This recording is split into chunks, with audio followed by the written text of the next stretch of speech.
لہذا بخاری شریف کی حدیث میں نے تلاوت کی، بخاری شریف جلد اول کتاب الزکات حدیث نمبر 1423.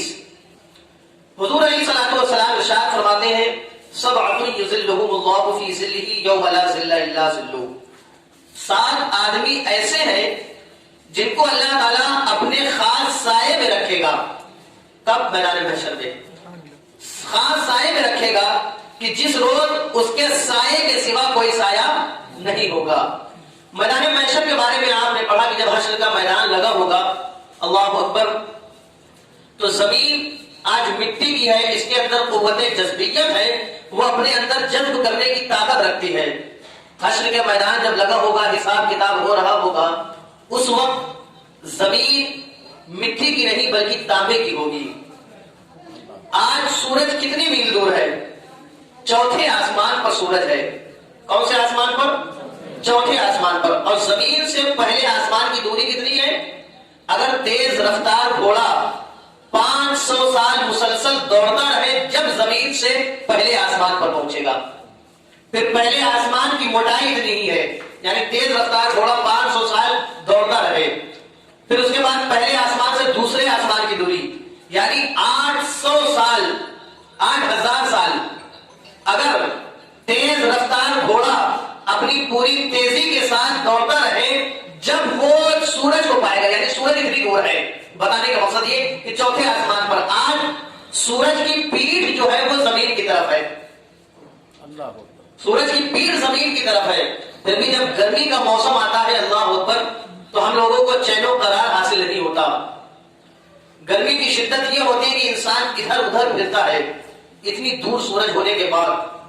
اور سورج کا منہ نہیں بلکہ سورج کی پیٹھ جو ہے وہ زمین کی طرف ہے. میدان محشر میں سورج کا منہ جو ہے وہ زمین کی طرف ہوگا، اور اتنی دوری نہیں ہوگی بلکہ 1.25 نیزے کے فاصلے پر ہوگا. قریب یعنی انسان کے سر سے تھوڑا سا دور 1.25 نیزے کے فاصلے پر ہوگا. گرمی کا یہ عالم ہوگا. سرکار ارشاد فرماتے ہیں کہ گرمی کی شدت اتنی ہوگی کہ اتنا پسینہ انسان کے بدن سے نکلے گا کہ کسی کا پسینہ ٹخنوں تک ہوگا، کسی کا پسینہ گھٹنوں تک ہوگا، کسی کا پسینہ کمر تک، کسی کا کاندھوں تک، اور کسی کا پسینہ اتنا زیادہ ہوگا کہ وہ اس میں ڈوبا ہوا ہوگا اپنے اپنے اعمال کے مطابق. کوئی کسی کا پرسان حال نہیں ہوگا. خوف کا یہ عالم ہوگا. بندے رب کی بارگاہ میں عرض کریں گے پروردگار عالم تو ہمارا فیصلہ فرما دے. 50,000 سال کا وہ ایک دن ہوگا. خوف اور قہر کا یہ عالم ہوگا. بندے عرض کریں گے پروردگار عالم تو ہمارا فیصلہ فرما دے، چاہے بھلے ہم جہنم میں ہی چلے جائیں لیکن اس دن سے تو نجات مل جائے. انسان کا خوف تو یہ اللہ تبارک و تعالیٰ اتنے قہر و جلال میں ہوگا کہ حضور ارشاد فرماتے ہیں کہ نہ اتنا جلال اس سے پہلے کبھی ہوا نہ آج کے بعد کبھی ہوگا. آج ہم لوگ یہ خیال کرتے ہیں زندگی کیسے بھی گزار لو، وہاں تو جو ہے معاملہ بن جائے گا. رب نے فرمایا فَمَن يَعْمَلْ مِثْقَالَ ذَرَّةٍ خَيْرًا يَرَهُ وَمَن يَعْمَلْ مِثْقَالَ ذَرَّةٍ شَرًّا يَرَهُ. جس نے ذرہ برابر بھلائی کی ہے اللہ تعالیٰ اسے بھی دکھائے گا، اور جس نے ذرہ برابر برائی کی ہے اللہ تعالیٰ اسے بھی دکھائے گا. عام انسان کے خوف کا عالم چھوڑ دیجیے. حضرت عیسیٰ علیہ السلام کے بارے میں آیا، عیسائی قوم نے ان کو خدا مان لیا اور یہ بات کہی کہ ہم اس لیے عیسیٰ کی عبادت کرتے ہیں کہ انہوں نے ہمیں حکم دیا اپنی عبادت کرنے کا. حالانکہ رب نے ان کی صفائی کو قرآن میں بیان فرما دیا کہ میرے پیغمبر عیسیٰ نے کوئی ایسی بات نہیں کی. لیکن میدان محشر میں اللہ تبارک و تعالیٰ حضرت عیسیٰ علیہ السلام سے سوال فرمائے گا کہ اے عیسیٰ تم نے اپنی قوم کو اپنی عبادت کے لیے کہا کہ وہ لوگ تمہاری عبادت کریں. حالانکہ رب پہلے ہی بیان کر چکا ہے کہ عیسیٰ علیہ السلام نے ایسی کوئی بات نہیں کی، لیکن پھر بھی رب پوچھے گا. حضرت عیسیٰ علیہ السلام پر وہ قوم طاری ہوگا. روایت میں آیا کہ حضرت عیسیٰ علیہ السلام کے جسم کے روبٹوں سے خون کا فوارہ جاری ہو جائے گا. یہ کون ہے؟ پیغمبر عیسیٰ علیہ السلام ہیں جن کو اللہ تبارک و تعالیٰ نے اپنا نبی بنا کر دنیا میں بھیجا. ان کے خوف کا یہ عالم ہے. تو سوچئے عام آدمی کس طرح سے تڑپ رہا ہوگا. رب نے قرآن میں ارشاد فرمایا میدان محشر کا ذکر کرتے ہوئے یوما یفر المرء من اخیہ وامہ وابیہ وصاحبتہ وبنیہ، یعنی اس دن آدمی بھاگے گا اپنے بھائی سے اور ماں سے، باپ سے اور بیوی سے اور بیٹیوں سے، یعنی ہر شخص جو ہے ایک دوسرے سے بھاگ رہا ہوگا کہ کہیں ہمارا معاملات کیسا ہوگا، کس طرح سے جو ہے ہم ایک دوسرے کو چہرہ دکھائیں۔ اللہ اکبر! آج ہم سے کوئی گناہ ہوتا ہے، کسی تنہائی میں ہم گناہ کر بیٹھتے ہیں تو وہ تو پردہ پوشی رب فرما رہا ہے، لیکن میدان محشر میں ایک ایک چیز کا سوال ہوگا۔ اللہ اکبر! رب تبارک و تعالیٰ کے سامنے کیسے ہم سوال کا جواب دیں گے؟ جو ہم نے کیا ہے وہ بالکل سامنے ہمارے دکھایا جائے گا۔ آج ہم سے کوئی غلطی ہوئی، لوگ کہیں گے کہ آپ نے یہ غلطی کی، تو انسان جھوٹ بول کر اپنی غلطی کو دبا سکتا ہے، لیکن میدان محشر میں جب بندہ کہے گا میں نے یہ نہیں کیا، تو پھر جو ہے سامنے اسے دکھایا جائے گا کہ تو نے یہ کیا ہے۔ زمین بھی گواہی دے گی، انسان کے جسم بھی گواہی دیں گے۔ سوچئے کیا معاملہ ہوگا ایسے عالم میں جب کوئی کسی کا پرسان حال نہ ہوگا۔ اللہ اکبر! حضور ارشاد فرماتے ہیں سبعۃ یظلھم اللہ تعالی فی ظلہ یوم لا ظل الا ظلہ، قیامت کے دن حشر کے میدان میں جب کوئی سایہ نہیں ہوگا تو 7 لوگ ایسے ہیں جنہیں اللہ تبارک و تعالی اپنے عرش کا ٹھنڈا سایہ نصیب فرمائے گا۔ وہ 7 لوگ کون ہیں؟ آگے حضور ارشاد فرماتے ہیں، حضرت ابو ہریرہ سے روایت مروی ہے، حضور ارشاد فرماتے ہیں امام عادل، انصاف کرنے والا بادشاہ، جس نے اپنی قوم کے پر انصاف کیا، کسی کے ساتھ ظلم و زیادتی نہیں کی، تو میدان محشر میں جب کوئی سایہ نہیں ہوگا تو اللہ تعالیٰ عدل کرنے والے بادشاہ کو اپنے عرش کا ٹھنڈا سایہ نصیب فرمائے گا۔ آپ تاریخ پڑھ کر دیکھیں، حکومت اگر سیکھنا ہو تو خلفائے راشدین سے سیکھیں، بزرگان دین سے سیکھیں، پوری دنیا پر حکومت کیا، لیکن انصاف کا یہ معاملہ سیدنا عمر رضی اللہ تعالیٰ عنہ 25 لاکھ مربع میل پر اکیلے حکومت کرتے، آدھی دنیا پر عمر کی حکومت، اور اللہ سے خوف کتنا کھا رہے ہیں۔ حضرت عمر ارشاد فرماتے ہیں کہ اگر کوئی بکری پیاس کی وجہ سے یا ظلم کی وجہ سے مر گئی تو اس کا حساب بھی عمر کو دینا پڑے گا۔ اور انصاف کی وہ داستان رقم کی کہ بکری اور شیر ایک دریا سے، ایک تالاب سے جناب عمر کے دور میں پانی پیا کرتے تھے۔ انصاف کا یہ معاملہ آج تو ہمیں تھوڑی پوسٹ مل جائے تو عہدہ مل جائے تو ہم دوسرے کو حقیر نگاہ سے دیکھنے لگتے ہیں، اس کو چھوٹا سمجھنے لگتے ہیں، لیکن حضرت عمر کے عدل و انصاف کا معاملہ دیکھیں۔ جب یروشلم فتح ہوا، بیت المقدس کے فتح ہونے کی باری ہوئی، حضرت ابو عبیدہ ابن جراح رضی اللہ تعالی عنہ کو حضرت عمر نے کمانڈر بنا کر بھیجا۔ جب حضرت ابو عبیدہ ابن جراح اپنے ساتھیوں کے ساتھ بیت المقدس پہنچتے ہیں تو جتنے عیسائی تھے، پادری تھے، نکل آتے ہیں، کہتے ہیں کہ جو ہے اے ابو عبیدہ، صحابہ سے کہتے ہیں جو سپاہی تھے ان سے کہتے ہیں کہ ہم لڑائی نہیں چاہتے، خون ریزی نہیں چاہتے، جنگ کرنا نہیں چاہتے، بس ہماری شرط اتنی ہے کہ ہم اس قلعے کی چابی جو ہے تمہارے امیر المومنین کے ہاتھ میں دیں گے۔ جو مجاہد تھے وہ حضرت ابو عبیدہ ابن جراح کو سمجھے کہ یہ امیر المومنین بنا کر بھیجے گئے ہیں۔ حضرت ابو عبیدہ ابن جراح کے پاس جاتے ہیں، کہتے ہیں کہ آپ کو طلب کیا ہے ان لوگوں نے کہ وہ چابی آپ کے ہاتھ میں دیں گے۔ حضرت ابو عبیدہ ابن جراح پہنچے، کہا نہیں، میں نے تمہارے امیر المومنین جو وقت کے بادشاہ ہیں ان کے ہاتھ میں چابی دیں گے۔ حضرت ابو عبیدہ ابن جراح رضی اللہ تعالیٰ عنہ نے خط لکھا، مدینہ روانہ کیا، حضرت عمر کو بلایا، حضرت عمر رضی اللہ تعالیٰ عنہ نے آنے کا ارادہ فرمایا، آپ نے گھوڑا لیا تو غلام جو تھا آپ کا وہ کہنے لگا امیر المومنین میں بھی آپ کے ساتھ چلوں گا۔ حضرت عمر کہتے ہیں نہیں، میں تنہا ہی جاؤں گا۔ غلام کہتا ہے ہو سکتا ہے اس میں دشمنوں کی کچھ سازشوں کے راستے میں آپ کو تکلیف پہنچائیں، اس لیے میں آپ کے ساتھ چلوں گا تاکہ جب تک میری جان ہے میں آپ کی حفاظت کرتا رہوں گا۔ حضرت عمر کہتے ہیں چلو ٹھیک ہے، لیکن شرط یہ ہے گھوڑا ایک ہے، راستہ بہت لمبا ہے، آدھے راستے میں سوار ہوں گا، تم لگام تھامو گے، اور آدھے راستے تم سوار ہوگے، میں لگام تھاموں گا۔ غلام نے کہا آپ امیر المومنین بادشاہ، یہ میری کہاں مجال کہ میں سوار ہوں، آپ پیدل چلیں۔ حضرت عمر کہتے ہیں شرط یہی ہے، چلنا ہے تو چلو، بات منظور ہو گئی۔ حضرت عمر نے سفر شروع کیا، حضرت عمر بیٹھتے ہیں، غلام لگام تھامتا ہے، پھر غلام سوار ہوتا ہے، حضرت عمر لگام تھامتے ہیں، یہاں تک کہ بیت المقدس قریب آنے والا ہوا تو غلام نے کہا امیر قلعہ سامنے نظر آ رہا ہے تو آپ بیٹھ جائیں، میں اپنی باری کو چھوڑتا ہوں. لیکن حضرت عمر کہتے ہیں نہیں، انصاف ہوگا. جو بات طے ہوئی تھی، حضرت عمر نے غلام کو بیٹھایا، خود لگام تھامے ہیں. دور سے حضرت عمر نظر آنے لگے، مجاہدین اسلام بھی کھڑے ہیں اور یہ کفار بھی کھڑے ہیں. دور سے جب حضرت عمر نظر آئے تو کفار و مشرکین نے کہا یہ تمہارے امیر المومنین ہیں جن کا بڑا تم رعب و دبدبہ بتاتے ہو. اس سے زیادہ حسین و جمیل، اس سے زیادہ رعب و دبدبے والا تو انسان اس کا غلام ہے جو لگام تھامے ہوئے ہیں. اللہ اکبر کبیرہ.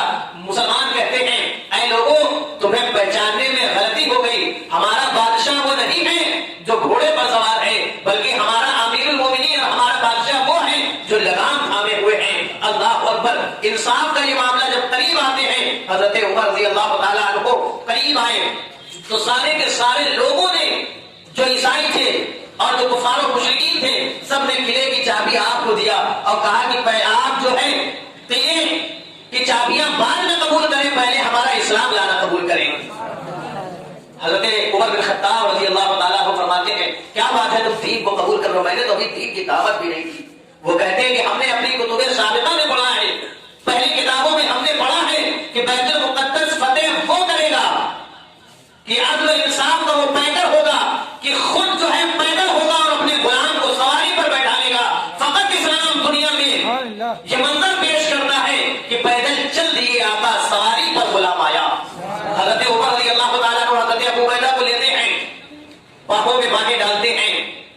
حضرت عمر رضی اللہ تعالیٰ عنہ حضرت ابو عبیدہ سے کہتے ہیں کہ اے ابو عبیدہ ہم ذلیل قوم تھے. اللہ اکبر. اے ابو عبیدہ ہم ذلیل قوم تھے، ہمیں عزت جو ملی ہے وہ محمد عربی کا صدقہ ہے. ہمیں عزت جو ہے وہ حضور علیہ الصلوۃ والسلام کے صدقے میں ملی ہے. اب اگر ہم نے عزت اس در کو چھوڑ کے کہیں اور سے دل تراشی چاہی تو اللہ تعالیٰ ہمیں پھر سے ذلیل فرما دے گا. آج ہم اپنے حالات کو دیکھیں، آج ہم اپنے کردار کا جائزہ لیں. ہم حضور کا نام تو لیتے ہیں لیکن کیا حضور کی سیرت کو اپنانے کی کوشش کرتے ہیں؟ اللہ تعالیٰ نے حضور کو کس لیے دنیا میں بھیجا؟ انسانوں کی ہدایت کے لیے. قرآن نازل کیوں ہوا؟ تاکہ انسان اس کو پڑھے اور زندگی گزارنے کا طریقہ سیکھے. لیکن ہم نے قرآن کو صرف جب مردے کی روح نہ نکل رہی ہو تو سورہ یاسین پڑھنے کے لیے رکھ لیا ہے. قرآن خوانی کروانا ہو، کسی مکان یا دکان کی اوپننگ کرنا ہو تب ہم قرآن پاک پڑھتے ہیں. کوئی بیمار ہو جاتا ہے تو قرآن پاک کی آیتیں پڑھ کے اس کے اوپر دم کرتے ہیں. کیا قرآن نازل ہونے کا مقصد یہی تھا؟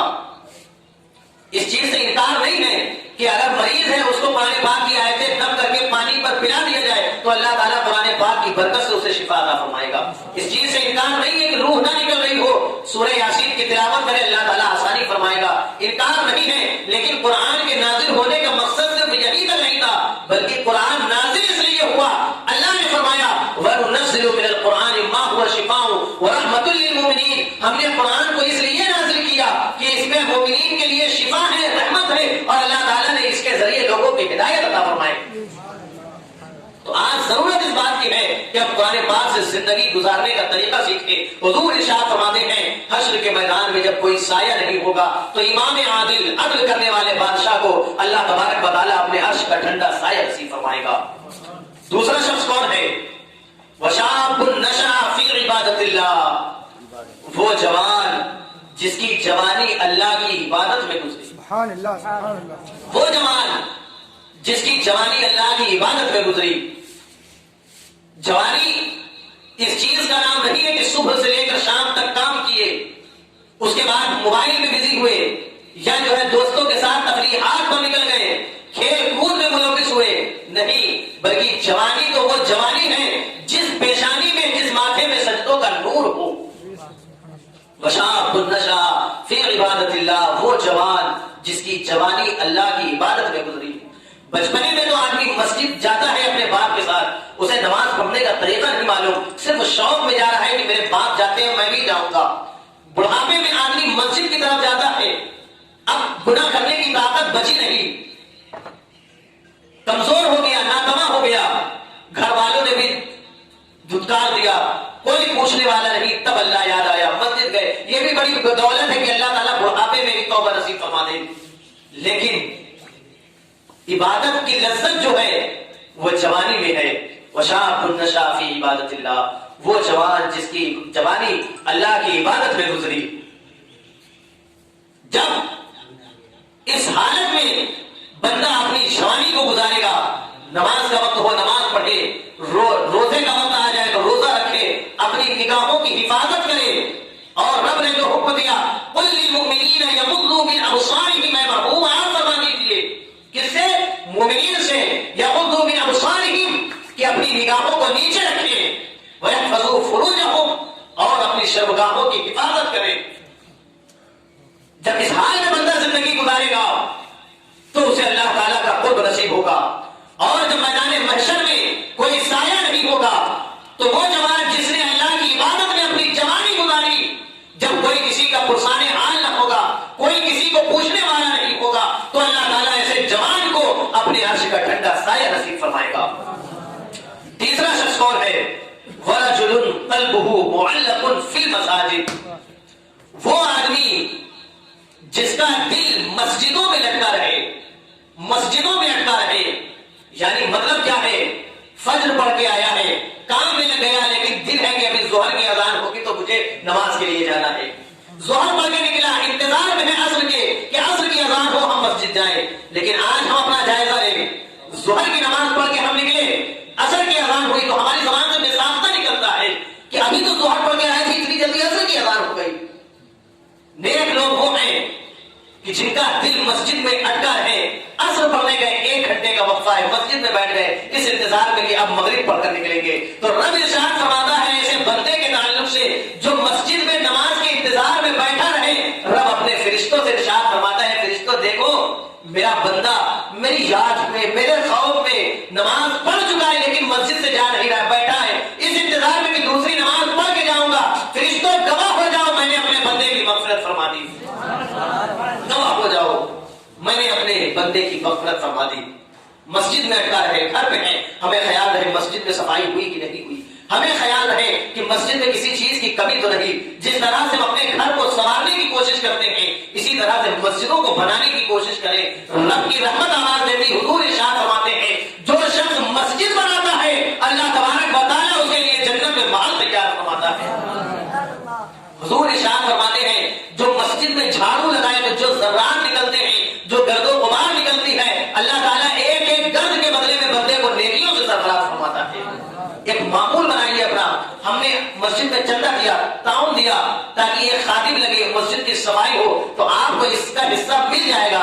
لیکن کیا بات ہو کہ 4-5 افراد ہفتے میں، مہینے میں ایک وقت متعین کر لیں مسجدوں کی صفائی کرنے کا. قسم خدا کی اگر آپ مسجد کی صفائی کریں گے اللہ تعالیٰ آپ کے دل کو صاف فرما دے گا.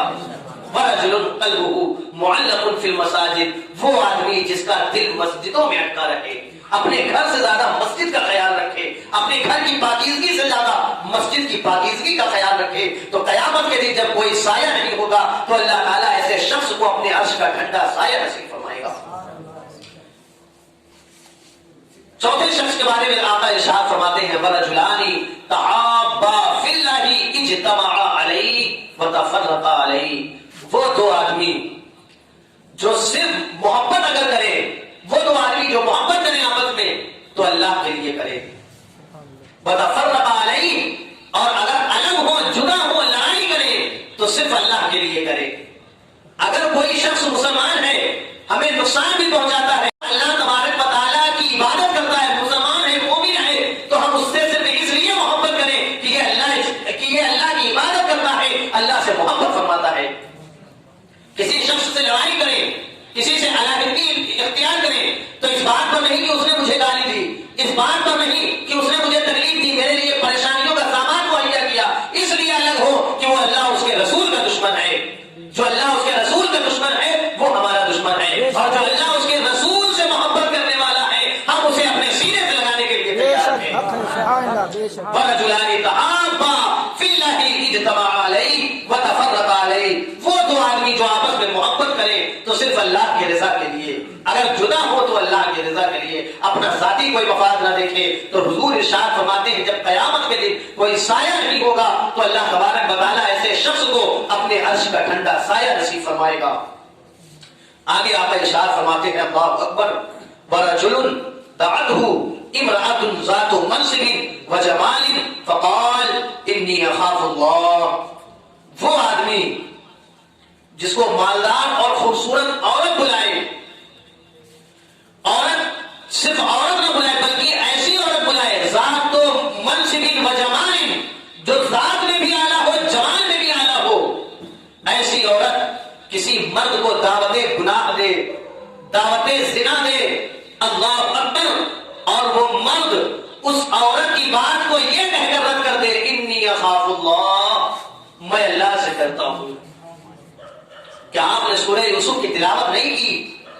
حضرت زلیخا جب یوسف علیہ السلام کو دل دے بیٹھی، حسن میں اس قدر ملوث ہو گئی کہ کسی چیز کی پرواہ نہیں رہی. حضرت یوسف علیہ السلام کو دعوت گناہ دیتی رہی، لیکن حضرت یوسف علیہ السلام کہتے رہے انی اخاف اللہ، میں اللہ سے ڈرتا ہوں. ایک دن حضرت زلیخا یوسف علیہ السلام کو ایک کمرے میں لے گئی، دروازہ بند کیا. دوسرے کمرے میں لے گئی، دروازہ بند، یعنی ایک محل کے 7 کمروں کے اندر لے گئی اور دروازہ بند کرتی رہی، یہاں تک کہ جب 7ویں کوٹری میں پہنچی، وہاں پر بڑا سا بت رکھا ہوا تھا، اس پر موٹی چادر ڈالی اور حضرت یوسف سے کہا ہائی تلک، اے یوسف اب تو آ جانا، اب تو کوئی نہیں دیکھ رہا، 7 کوٹریوں کے اندر ہے، دروازے مکمل ہیں اور جو بت ہے اس پر موٹی چادر پڑی ہے، یوسف اب تو آ جانا، اب تو کوئی نہیں دیکھ رہا. قال معاذ اللہ، حضرت یوسف نے کہا میں اللہ کی پناہ چاہتا ہوں. اے زلیخا، تو 7 کوٹریوں کے اندر آ کر اپنے معبود پر بڑی چادر، موٹی چادر ڈالنے کے بعد یہ تصور کرتی ہے کہ تیرا معبود تجھے نہیں دیکھ رہا، لیکن میں اس رب کی عبادت کرتا ہوں، اس رب سے ڈرتا ہوں جو 7 کوٹری کیا 7 زمینوں کے اندر بھی دیکھتا ہے. اے زلیخا، میں کیسے گناہ کروں؟ انی اخاف اللہ، میں اللہ سے ڈرتا ہوں. پھر وہ رحمتیں، وہ نور اترا کہ گناہ کیا، گناہ کا تصور بھی ختم ہو گیا. یہ تو نبی ہیں، عام آدمیوں کی بات کیجیے، بزرگان دین ہیں، نیک لوگ ہیں، انہوں نے اپنی زندگی کیسے گزاری. ایک شخص تھا کپڑے کی دکان پر کام کرتا تھا، ایک عورت کپڑے خریدنے کے لیے آئی، دیکھا کہ وہ نوجوان بڑا حسین و جمیل ہے، خوبصورت ہے، دل دے بیٹھی اور ضرورت سے زیادہ کپڑے خرید لیے. دکان کا جو مالک تھا اس سے کہا کہ میرا سامان زیادہ ہو گیا، اس نوجوان کو بھیج دو تاکہ یہ میرا سامان میرے گھر تک پہنچا دے. دکاندار اس کی نیت سے آگاہ نہیں تھا، اس نے بھیج دیا. جب وہ نوجوان گھر میں گیا، عورت نے دروازہ بند کر دیا اور دعوت گناہ دینے لگی. وہ کہنے لگا انی اخاف اللہ، میں اللہ سے ڈرتا ہوں. گناہ کیسے کر لوں؟ گناہ تو چند لمحوں کا ہے، گناہ ختم ہو جائے گا، لذت ختم ہو جائے گی، گناہ باقی رہے گا. اللہ اکبر. لیکن اس عورت پہ تو ایک نشہ سوار تھا، وہ بار بار دعوت دیتی رہی، یہاں تک کہ اسے ڈرایا بھی، دھمکایا بھی کہ میں تمہیں زمانے میں رسوا کر دوں گی. مرد نے اب اس عورت نے اتنا بڑا قدم اٹھایا کہ حیا ساز جو لباس اپنے جسم پر پہنے ہوئی تھی اس لباس کو بھی اتار پھینکا اور مرد کو دعوت گناہ دینے لگی. اللہ اکبر. مرد نے سوچا کہ یہ عورت تو بالکل نشے میں ہے، پاگل ہے، اس سے کیسے بچا جائے. مرد نے کہا ٹھیک ہے، میں بیت الخلا جانا چاہتا ہوں، فارغ ہونا چاہتا ہوں. مرد جاتا ہے بیت الخلا میں، پاخانہ کرتا ہے اور اپنے ہاتھ سے اس گندگی کو، اس پاخانے کو اٹھا کر اپنے جسم پر، اپنے کپڑے پر مل لیتا ہے. باہر اس حال میں آتا ہے. عورت نے دیکھا، سارا نشہ اتر گیا، کہا یہ تو کوئی پاگل ہے، مجنون ہے. فوراً دروازہ کھول دیا. جب دروازہ کھولا، اللہ اکبر، وہ مرد باہر نکل رہا تھا، آسمان کی طرف نگاہ کرتا ہے، کہتا ہے پروردگار عالم تو دیکھ رہا ہے، میرا تن گندا ہو گیا ہے لیکن من ابھی بھی ستھرا ہے، میرا جسم گندا ہو گیا ہے، میرا لباس گندا ہے، لیکن مولا میرا دل صاف ہے. روایت میں آیا کہ ساری زندگی اس کے جسم سے مشک و عنبر کی خوشبو آتی رہی اور جب وہ شخص انتقال کر گیا تو اس کی قبر سے خوشبو آتی رہی. تو اللہ تعالیٰ مرتبے ایسے ہی عطا نہیں فرماتا.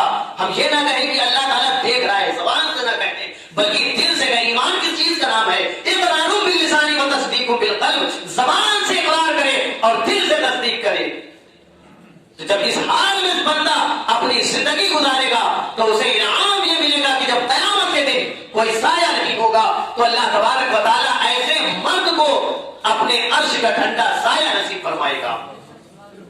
کیا کہے؟ فقال انی اخاف اللہ، میں اللہ سے ڈرتا ہوں. یا کوئی مرد کسی عورت کو دعوت زنا دے، دعوت گناہ دے، وہ عورت یہ کہہ دے میں گناہ کیسے کر لوں، میرا رب مجھے دیکھ رہا ہے، مجھے اپنے رب سے حیا آتی ہے.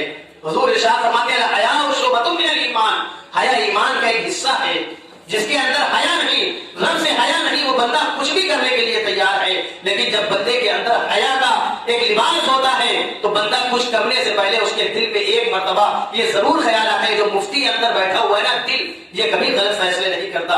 بندہ کوئی گناہ کرنے لگے تو ایک مرتبہ اندر سے آواز آتی ہے بندے تو غلط کر رہا ہے، تو دل کی سنے اور ہما وقت اپنے ذہن میں یہ خیال رکھے. تنہائی میں ہو، کسی کے سامنے آدمی گناہ کرنے سے ڈرتا ہے لیکن بند کمرے میں جاتا ہے، کبھی موبائل کی غلاظتوں کے ذریعے سے، کبھی موبائل پر فحش تصویریں اور ویڈیوز کے ذریعے سے اپنی نگاہوں کو ناپاک کر بیٹھتا ہے اور گناہ میں ملوث ہو جاتا ہے. لیکن اتنا خیال رکھیے کوئی آپ کو دیکھے یا نہ دیکھے لیکن رب قدیر ہر وقت آپ کو دیکھ رہا ہے. یہ چیز جب یہ خیال آپ کے ذہن میں آپ کے دل میں بیٹھ جائے گا تو گناہ کیا، گناہ کا تصور بھی ختم ہو جائے گا. آگے آتا ہے ارشاد فرماتے ہیں ورجل تصدق بصدقۃ فاخفاها حتى لا تعلم شماله ما تنفق يمينه. وہ آدمی جو چھپا کر خیرات کرتا ہے، صدقہ کرتا ہے چھپا کر، یہاں تک کہ اس کے بائیں ہاتھ کو پتہ نہیں ہوتا کہ دائیں ہاتھ نے کیا خرچ کیا ہے. اس حال میں صدقہ کرے. لیکن آج عالم تو یہ ہے کہ انسان کسی غریب کی مدد کرتا ہے تو سب سے پہلے وہ چیز موبائل پر آتی ہے سیلفی کے ذریعے سے، یا جو ہے انسان فوٹو کھنچواتا ہے. ابھی لاک ڈاؤن کا معاملہ، لوگوں نے مدد کی، ایک ہاتھ میں پیکٹ پکڑے ہیں، ایک ہاتھ میں لینے والا پیکٹ پکڑے اور دوسرا موبائل سے فوٹو کھینچ رہا ہے اور واٹس ایپ اور فیس بک کے ذریعے سے پھیلایا جا رہا ہے. میرے بھائیوں، جس کو دکھانا ہے وہ تو دیکھ ہی رہا ہے، جزا دینے والا تو وہی ہے. ورجل تصدق بصدقۃ فاخفاها ورجل تصدق بصدقۃ فاخفاها حتى لا تعلم شماله ما تنفق يمينه. اس حال میں صدقہ کرے کہ دائیں ہاتھ نے کیا خرچ کیا ہے بائیں ہاتھ کو پتہ نہ چلے. اعلانیہ بھی آپ دے سکتے ہیں. رب نے قرآن میں فرمایا الذين ينفقون اموالهم بالسراء والضراء الذين ينفقون اموالهم بالليل والنهار سرا وعلانية. وہ جو راہ خدا میں اپنے مال کو خرچ کرتے ہیں چھپا کر اور دکھا کر، رات میں اور دن میں، ان کے لیے اللہ کے یہاں بڑا اجر ہے. دکھا کر دیں تو نیت یہ ہونی چاہیے. کسی نے اعلان کیا آپ رات مسجد کے لیے اپنے مال کو خرچ کریں، ہم نے 100 روپے نکالا، دکھا کر اس لیے دیا کہ ہم 100 روپے دے رہے ہیں تو دوسرے کو بھی حوصلہ آئے گا، وہ بھی مجھے دیکھ کر راہ خدا میں خرچ کرے گا. جب یہ نیت ہوگی تو اللہ تعالیٰ آپ کو اور زیادہ عطا فرمائے گا. کیونکہ بخاری شریف کی پہلی حدیث ہے انما الاعمال بالنیات، اعمال کا دار و مدار نیتوں پر ہے. آپ نے دکھا کر اس لیے دیا کہ لوگوں کو بھی حوصلہ بڑھے، وہ بھی راہ خدا میں خیرات کریں تو اللہ تعالیٰ اس کا اجر دے گا. لیکن آپ نے اس لیے دکھا کر دیا کہ 4 لوگ آپ کی تعریف کریں، آپ کو بڑا غنی اور سخی کہیں، آپ کو سیٹ کہیں، تو سمجھ لیجئے یہ عزت دنیا ہی تک ہے. میدان محشر میں اللہ تبارک و تعالیٰ ایسے شخص سے پوچھے گا میں نے تمہیں ہاتھ دیا، پیر دیا، زمین دی، ساری چیزیں دی، تو نے میرے لیے کیا کیا؟ وہ کہے گا بتائے اللہ تو نے مجھے مال دیا، میں غریبوں کی مدد کرتا تھا. رب ارشاد فرمائے گا تو جھوٹ بول رہا ہے، تو مدد سے بھی اس لیے کرتا تھا کہ لوگ تجھے غنی کہیں، تیری تعریف کریں، تیرے اخبارات میں فوٹو آئے، تو میں نے تجھے دنیا میں عزت دے دی. اب فرشتوں کو حکم ہوگا اس بندے کو پکڑو اور اسے رگڑتے ہوئے جہنم میں جا کر دھکیل دو. اللہ اکبر. تو کسی کی مدد کریں تو اس حال میں کرے کہ جو ہے آپ کسی کو رسوا کرنا مقصد نہ ہو، کسی کو نیچا دکھانا مقصد نہ ہو، صرف اس لیے مدد کریں کہ اللہ نے مجھے مال دیا ہے تو یہ مال میں غریبوں کا حق ہے. جس نے مال دیا ہے آج ہمیں مالدار بنایا ہے، کل وہ غریب بھی بنا سکتا ہے. تو مال کا صحیح استعمال کریں. آپ راہ خدا میں ایک خرچ کریں گے اللہ تعالیٰ آپ کو اس کا 10 گنا ثواب عطا فرمائے گا. اور آخرت میں یہ انعام ملے گا کہ جب قیامت کے دن کوئی سایہ نہیں ہوگا تو اللہ تبارک و تعالیٰ اسے اپنے عرش کا ٹھنڈا سایہ نصیب فرمائے گا. اور 7واں شخص ورجل ذکر اللہ خالیا ففاضت عیناہ. کوئی آدمی اس طرح سے اللہ کا ذکر کرے، اللہ تبارک و تعالیٰ کا تنہائی میں ذکر کرے تو اس کی آنکھیں اشک بار ہو جائیں، آنکھوں سے آنسو جاری ہو جائے. نماز فجر سے لے کر عشاء تک ہم پڑھتے ہیں تو ہو سکتا ہے اس میں دکھاوا ہو، میں کہیں گا کہ دکھاوا ہو، لیکن ہو سکتا ہے آدمی دکھاوا ہو سکتا ہے کہ لوگ دیکھیں گے، لوگ تعریفیں کریں گے، لیکن رات کی تنہائی ہو، 2 بجے کا وقت ہو، ساری دنیا سو رہی ہو، اس وقت آپ اٹھ کر ٹھنڈے پانی سے وضو کریں، مصلی بچھائیں، اللہ کا ذکر کریں، تو جو لطف اس عبادت میں آئے گا آپ کا دل خود گواہی دے گا۔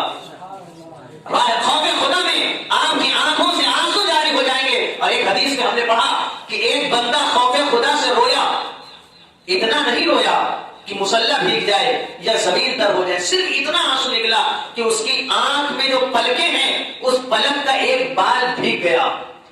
تو قیامت کے دن جب وہ بندے کو اللہ تعالیٰ جہنم میں بھیجے گا تو جو آنکھ کی پلک کا بال ہے یہ رب کی بارگاہ میں عرض کرے گا، پروردگار عالم یہ تیرا بندہ ہے، ایک مرتبہ تیرے خوف سے رویا تھا تو اس کے آنسو سے میں بھیگ گیا تھا، اے اللہ تو آج اسے جہنم بھیج رہا ہے، یہ تو تیری مصلحت ہے، تیری مشیت ہے، تو اس بندے کو جہنم میں بھیج رہا ہے، لیکن مولا تو اتنا کرم فرما، یا تو مجھے اس کے جسم سے جدا کر دے یا اس بندے کو جہنم سے آزاد کر دے۔ تو رب کی دریائے رحمت جوش میں آئے گی، رب تبارک و تعالیٰ اس پلک کے بال کو جدا نہیں کرے گا، بلکہ جو بال خوف خدا سے بھیگ گیا تھا اس کی وجہ سے اللہ تبارک و تعالیٰ اسے جہنم سے نجات عطا فرما کے جنت میں داخلہ عطا فرما دے گا۔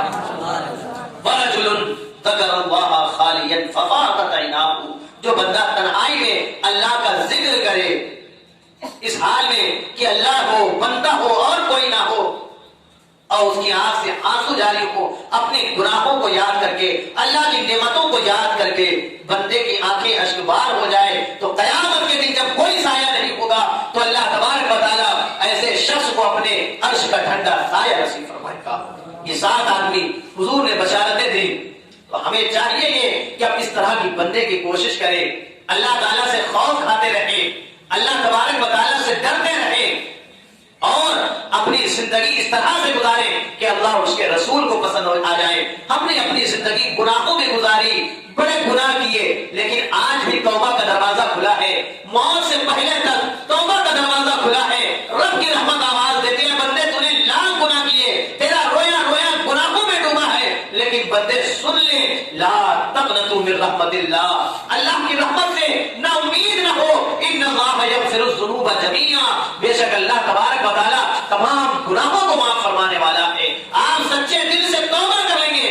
توبہ کیا ہے؟ توبہ صرف گال پہ ہاتھ مار لینے کا نام نہیں ہے، اللہ توبہ کہہ لینے کا نام توبہ نہیں ہے، بلکہ سچی توبہ یہ ہے، ایسی توبہ یا ایھا الذین آمنوا توبوا الی اللہ توبۃ نصوحا، اے لوگ ایمان والو ایسی توبہ کرو جو لوگوں کے لیے نصیحت بن جائے، ایسی توبہ حضور ارشاد فرماتے ہیں، ایسی توبہ کرو کہ دوبارہ وہ گناہ نہ کرو، یعنی جب توبہ کرو تو یہ نیت رکھو، مولا اب میں اس گناہ کے قریب ہرگز نہیں جاؤں گا، تو وہ توبہ اللہ کی بارگاہ میں قبول ہے۔ جب بندہ اس حال میں سچے دل سے توبہ کرے گا تو نبی کی رحمت آواز دے گی، التائب من الذنب کمن لا ذنب لہ، گناہوں سے توبہ کرنے والا ایسا ہے گویا اس نے گناہ کیا ہی نہیں۔ تو آج ہم اس محفل میں بیٹھ کر یہ عہد کریں کہ ہم نمازوں کی پابندی کریں گے، اپنی زندگی ایسے گزاریں گے جس طرح سے اللہ اس کے رسول نے گزارنے کا حکم دیا ہے۔ پروردگار عالم کی بارگاہ میں دعا ہے، یا اللہ ہم سبوں کو کہنے سننے سے زیادہ عمل کی توفیق و رفیق عطا فرمائے، اور اپنی گفتگو کو اس شعر سے ختم کروں، یہی ہے آرزو تعلیم قرآن عام ہو جائے، ہر ایک پرچم سے اونچا پرچم اسلام ہو جائے۔ استغفر